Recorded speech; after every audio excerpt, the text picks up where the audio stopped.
بسم اللہ الرحمن الرحیم۔ حجاج بن یوسف ایپیسوڈ نمبر 1۔ دریائے فرات کے متوازی ایک کاروانی شاہراہ پر دو سوار درمیانہ روی سے اپنے گھوڑوں کو ہانکتے ہوئے شمال کی طرف بڑھ رہے تھے۔ ایک چوراہے کے قریب آ کر دونوں سوار رک گئے۔ کچھ دیر تک عجیب سے انداز میں انہوں نے ایک دوسرے کی طرف دیکھا، پھر ایک ساتھ دونوں کی نگاہیں دریائے فرات پر جم گئی تھی۔ دریائے فرات جو کوہ ہرات سے نکل کر شام سے گزرتا ہوا شمال اور مشرق کی سمت سے عراق میں داخل ہونے کے بعد 1780 میل کا طویل سفر طے کرنے کے بعد خلیج فارس میں گرتا ہے۔ خاموش تھا، دونوں کچھ دیر عجیب سے انداز میں دریا کی لہروں کو دیکھتے رہے۔ دریائے فرات جو اپنے سینے میں سامریوں اور اکاریوں کے شرف کی عظمت، آشوریوں کے جلال، اسرائیلیوں کی توقیر، بتیوں کے وقار، ماریوں کی بڑائی، مصریوں کی بزرگی، یونانیوں کے وقار، رومنوں کی بڑائی، بابلیوں کی شان و شوکت اور عربوں کی سطوت جلال کو اپنے سینے میں چھپائے ہوئے تھا۔ چپ چاپ خلیج فارس کی طرف بھاگ رہا تھا۔ دریا کی موجیں دریا کے ساحل اور اس کے کنارے جو بڑے بڑے جابروں کے ظلم و ستم کو دیکھ چکی تھی، بالکل سکوت میں ڈوبی ہوئی تھی۔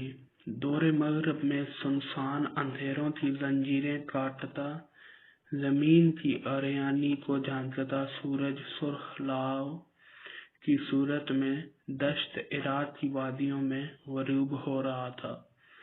دریا کے دونوں طرف پھیلے دشت کے اندر ریت کے بگولے آندھیوں کے طوفانوں کا پیش خیمہ بن رہے تھے۔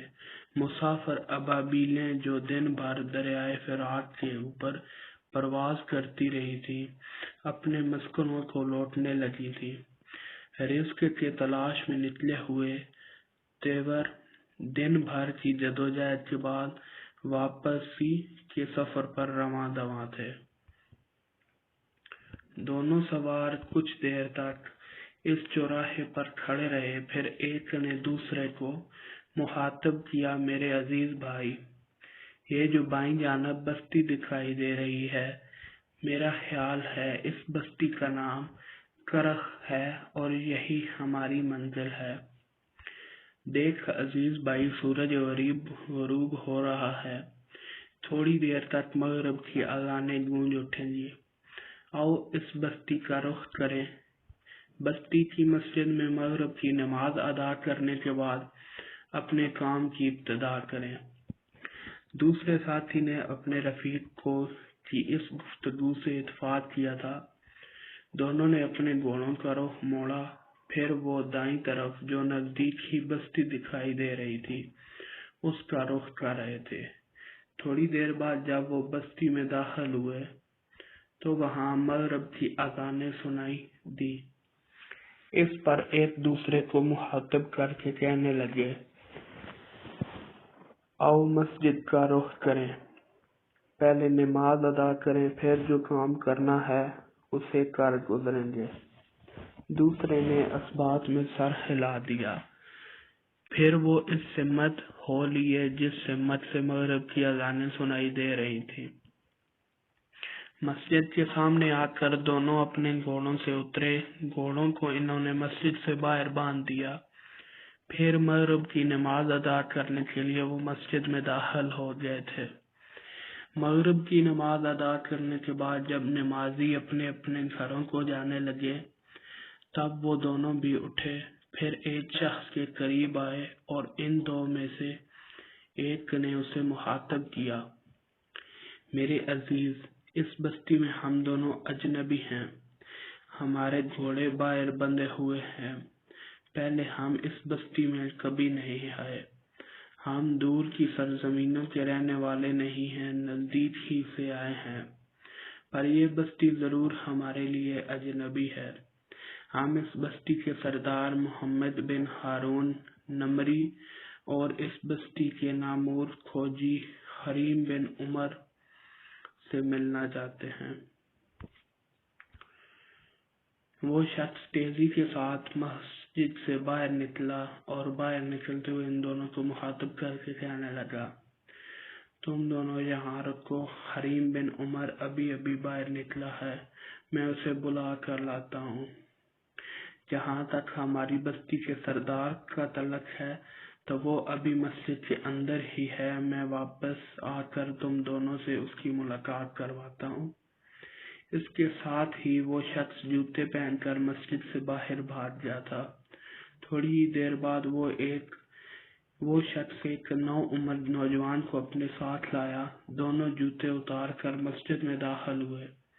پھر ان دونوں کو مخاطب کر کے وہی شخص کہنے لگا، یہ حریم بن عمر ہے جس سے تم ملنا چاہتے ہو، تم یہیں رکو، میں بستی کے سردار کو بھی بلا لاتا ہوں۔ وہ شخص اندر گیا۔ تھوڑی دیر بعد درمیانی عمر کے ایک آدمی کو اپنے ساتھ لایا، پھر ان دونوں کے پاس آ کر کہنے لگا، یہ ہماری بستی کے سردار محمد بن ہارون نمری ہیں۔ اس پر آنے والے ان دو میں سے ایک بول پڑا، سردار بن ہارون، میرا نام زیاد بن ایوب اور میرے ساتھی کا نام بلال بن بشر ہے۔ ہم دونوں آپ سے اور اس نو عمر کھوجی حریم بن عمر سے کچھ کہنا چاہتے ہیں، آپ دونوں ہمیں کچھ وقت دیں۔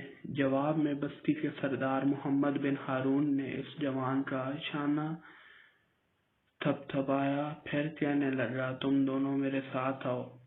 حریم بن عمر میرے لیے میرے بیٹوں جیسا ہے، میرے دیوان خانے میں چلو، جو کچھ کہنا ہے وہیں بیٹھ کر کہو۔ آنے والے سردار محمد بن ہارون کی اس گفتگو سے خوش ہو گئے تھے۔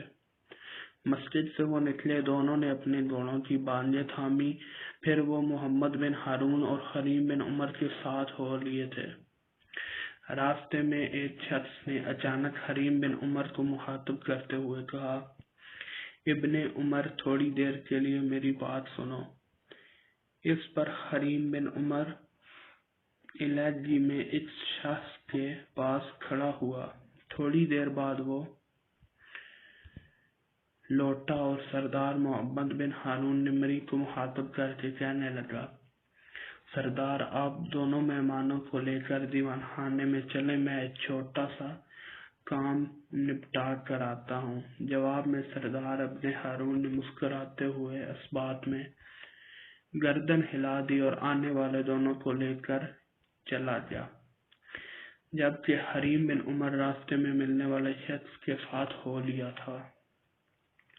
بستی کا سردار محمد بن ہارون اپنی حویلی میں داخل ہوا اور ان دونوں کو لے کے دیوان خانے میں آیا۔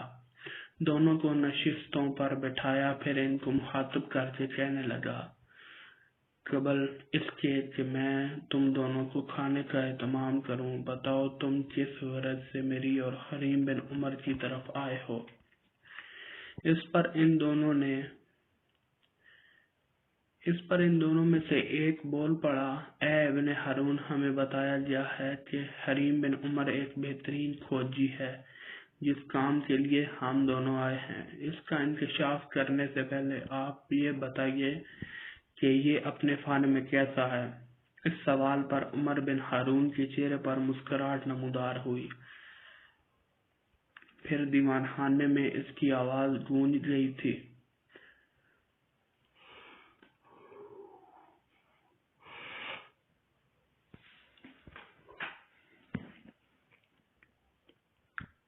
آنے والوں، جہاں تک کھوجی کی حیثیت سے حریم بن عمر کا تعلق ہے تو یوں جانو اس کے عقل و شعور کا افق بڑا وسیع ہے۔ صحراؤں، پہاڑوں اور گھاس کے جنگل میں چلتے بگولوں کے شور سے اندازہ لگا کر وہ بتا سکتا ہے کہ طوفان کب اٹھیں گے۔ ندیوں کی روانی کو دیکھتے ہوئے وہ اندازہ لگا سکتا ہے کہ آندھیوں سے اٹھنے والے ہیں۔ اور اگر کوئی اس کے تعاقب میں ہو تو زمین کے ساتھ کان لگا کر بتا سکتا ہے کہ غضبناک اور وحشتناک فضاؤں کے اندر تعاقب کرنے والوں کی تعداد کتنی ہے۔ خوفناک سیارات میں اس بار گاہتے چاند ہنستے ستاروں کی طرف دیکھ کر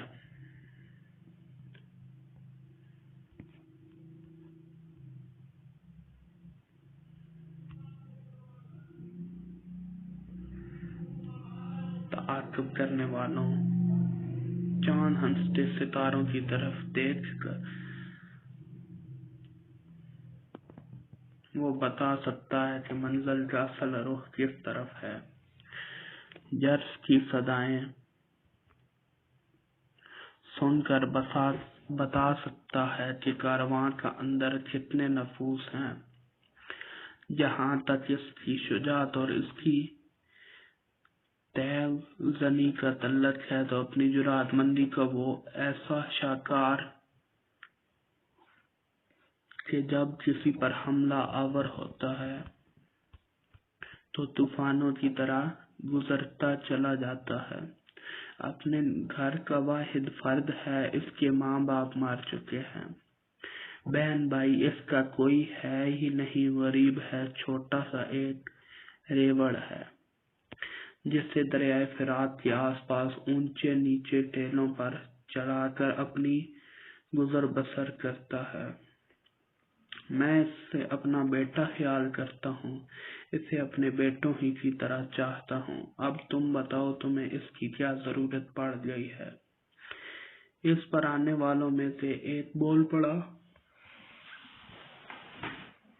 سردار ابن ہارون، ہم دونوں کوفہ کے نواح میں کبین نام کی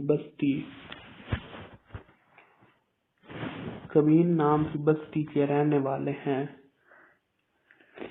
وہ بستی آپ نے دیکھ رکھی ہوگی اس لیے کہ وہ بستی یہاں سے قریب ہے۔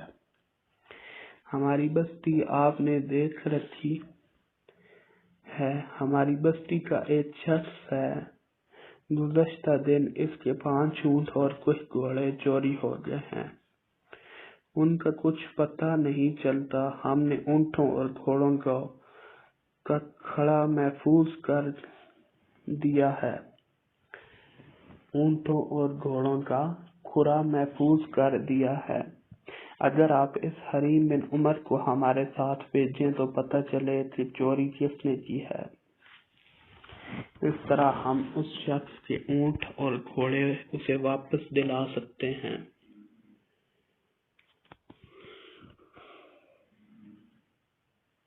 اس چوری کی اطلاع دینے کے لیے پہلے ہم کوفہ جا کر حجاج بن یوسف سے شکایت کرنے والے تھے، لیکن کسی نے ہمیں بتایا کہ وہ بڑا سخت گیر ہے۔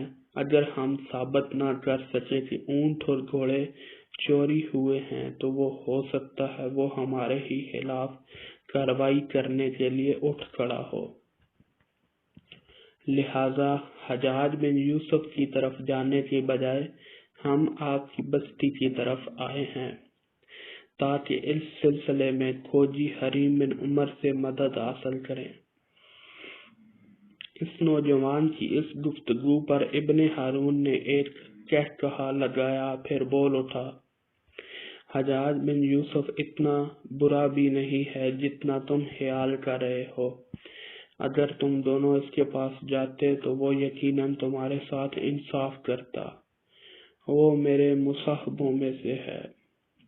ابن ہارون کے خاموش ہونے پر آنے والوں میں سے ایک بول پڑا، ہم حجاج بن یوسف کی اصلیت نہیں جانتے۔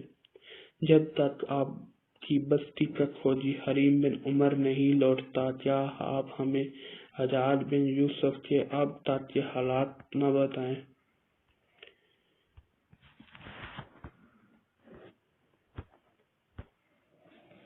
اس طرح وقت بھی گزر جائے گا اور ہم حجاج بن یوسف کے متعلق معلومات بھی حاصل کر لیں گے۔ سردار محمد بن ہارون اس پر تیار ہو گیا، اس نے اپنا گلا صاف کیا، پھر وہ کہہ رہا تھا، صاحبو، حجاج بن یوسف کا تعلق قبیلہ بنو ثقیف کی شاخ الاف سے ہے۔ یہ شخص طائف کے ایک غریب گھرانے میں پیدا ہوا جس کا یہ ذریعہ معاش سنگ برداری اور معماری تھا، اور اس کی والدہ قبیلہ بنو ثقیف سے تھی اور صغیر بن شعبہ کی متعلقہ بیوی تھی، جسے حضرت امیر معاویہ نے کوفے کا گورنر مقرر کیا تھا۔ اس کے ابتدائی حالات مجھے اتنے معلوم نہیں، تاہم جوانی کے زمانے میں وہ طائف کی ایک مدرسے میں مدرس تھا۔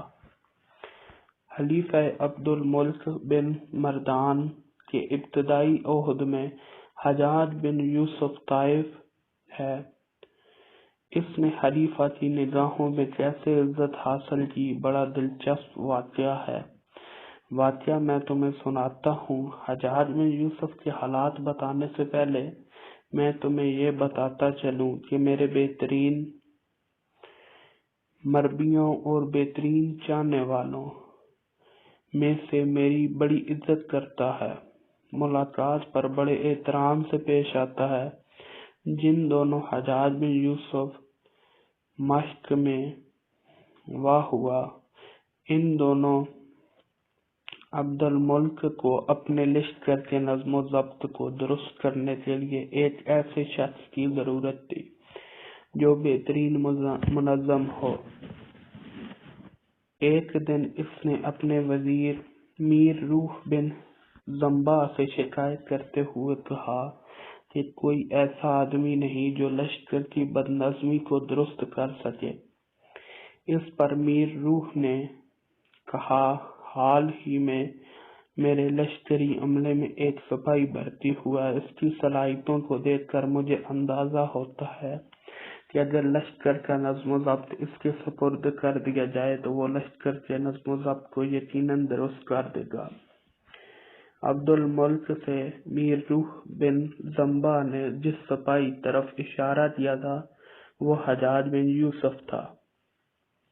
جیسا کہ میں پہلے بتا چکا ہوں کہ حجاج بن یوسف پہلے طائف میں لڑکوں کو پڑھایا کرتا تھا، پھر یہ پیشہ ترک کر کے سپاہی بھرتی ہو گیا اور کسی طرح وزیر کے عملے کے سپاہیوں میں پہنچ گیا۔ اپنے وزیر کی یہ بات سن کر عبد الملک نے حجاج کو بلایا اور فوج کا انتظام اس کے سپرد کیا۔ عبد الملک نے حجاج کو حکم دیا کہ جیسے ہی ہماری سواری روانہ ہو، ہمارے ساتھ فوراً ہی تمام فوج کو کوچ کرنا چاہیے۔